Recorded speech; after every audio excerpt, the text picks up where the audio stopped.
Salut à tous, c'est Nicolas et aujourd'hui je suis particulièrement content de vous retrouver. On va voir un sujet qui est quand même assez intéressant, un sujet qui est assez ancré dans notre société.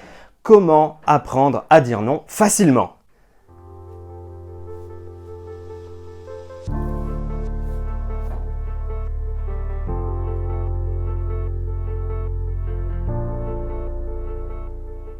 Et oui, pour certaines personnes, dire non, c'est quelque chose qui va être compliqué, c'est quelque chose qui va être difficile. Le problème, c'est qu'on est dans une société qui est assez dure et on a toujours des personnes dans notre entourage qui vont profiter de nos faiblesses.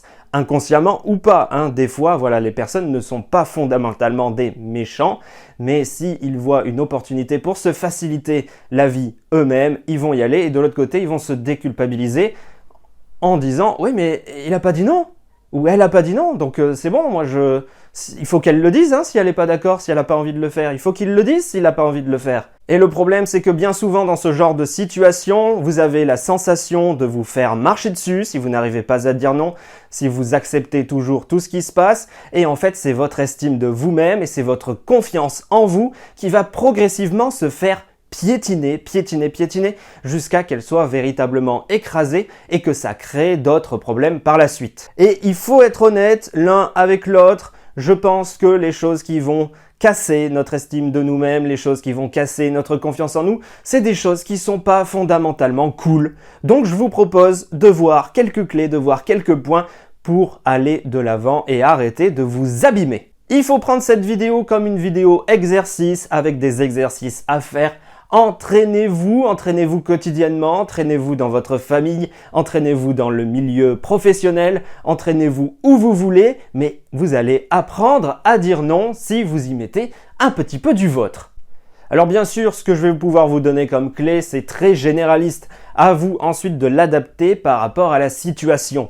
Mais l'une des premières choses à voir et qui reste vraiment généraliste et qui va marcher dans la plupart des cas, c'est la reformulation. En fait, la reformulation, c'est mettre la personne devant un petit peu le fait accompli. La personne, elle arrive et elle vous dit « Ah, au fait, tu pars à 18h aujourd'hui, tu fais 1 heure de plus. » Ah, vous me demandez de partir à 18h.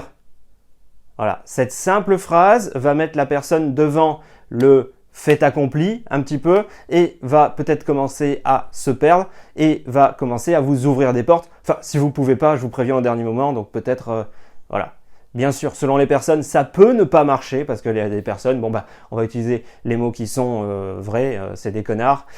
Mais si vous avez en face de vous une personne qui est un minimum humain, il y a toutes les chances pour qu'à la suite de ça, la personne s'ouvre légèrement pour vous donner des possibilités.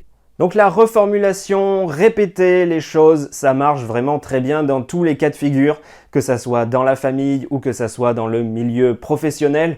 C'est quelque chose qui marche vraiment bien et ça pousse la personne vraiment à aller chercher donc de la justification derrière. D'une certaine manière, vous prenez l'ascendant sur la conversation et pourtant, vous n'avez pas utilisé ou quasiment pas utilisé de mots qui venaient de vous. Donc c'est vraiment quelque chose qui va être positif, c'est quelque chose qui va être facile, c'est quelque chose qui va être spontané. Donc n'hésitez vraiment pas à le faire, vous allez voir, ça peut faire vraiment des miracles. D'ailleurs, on commençait à le dire, si la personne en face de vous commence à se justifier, d'une certaine manière, vous avez gagné. On l'avait vu dans une précédente vidéo, la justification, ça montre, ça prouve que la personne est en situation de faiblesse. Et donc, si votre patron, il arrive et qu'il se justifie d'une certaine manière par rapport à quelque chose, c'est que vous avez gagné. Et après, libre à vous, en fait, de marchander d'une certaine manière sur ce que le patron pourrait vouloir et sur ce que vous aussi, vous pourrez vouloir. Oui, vous pouvez faire cette heure supplémentaire-là, mais réfléchissez, voyez, est-ce qu'à un moment donné, ça vous arrange d'arriver 1 heure plus tard ou est-ce que ça vous arrange de partir 1 heure plus tôt et vous le faites à cette condition uniquement parce que ça vous arrange, simplement. C'est du donnant-donnant.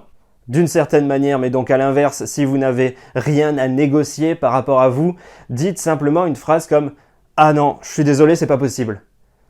Ne cherchez pas à vous justifier, ne cherchez pas en fait à mettre des mots.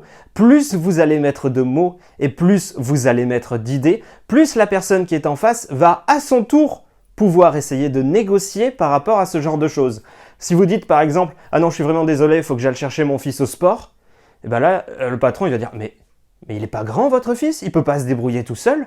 Il va essayer d'être poussif, il va essayer de pousser pour avoir gain de cause d'une certaine manière, pour avoir ce qu'il cherche, pour avoir ce qu'il veut. Et c'est vous qui allez être en position de faiblesse par rapport à ça. Et là, en fait, dans cette situation bien précise, vous lui donnez des armes. Et c'est pas très utile de donner des armes à son ennemi, donc je vous conseille de ne pas en donner et de faire des phrases qui sont très simples, très claires. Ah non, là je suis désolé, aujourd'hui c'est pas possible. Voilà.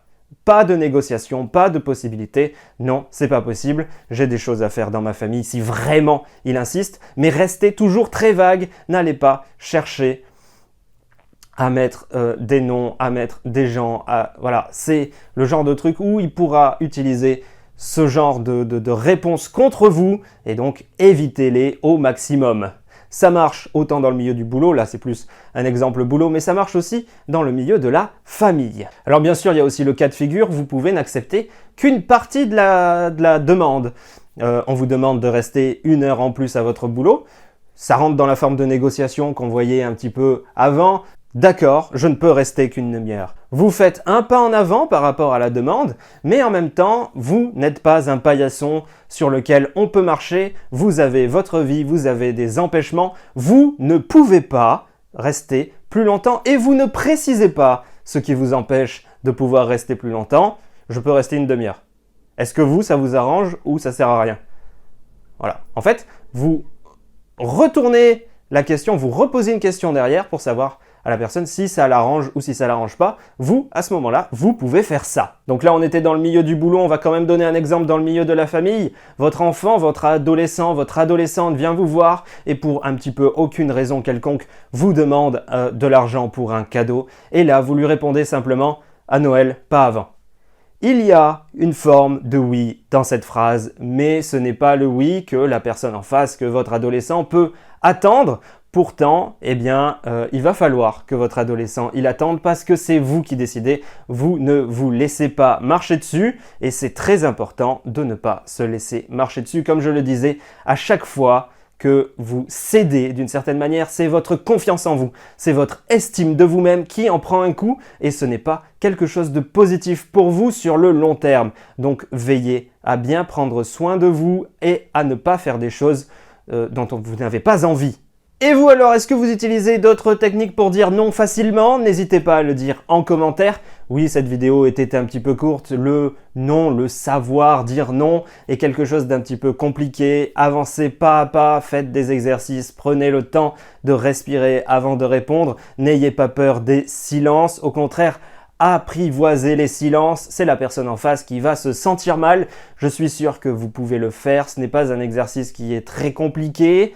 Restez à chaque fois sûr de vous quand vous partez sur une négation. N'hésitez pas à poser toutes les questions qui vous passent par la tête en commentaire. N'hésitez pas à dire ce que vous avez pensé de la vidéo en commentaire.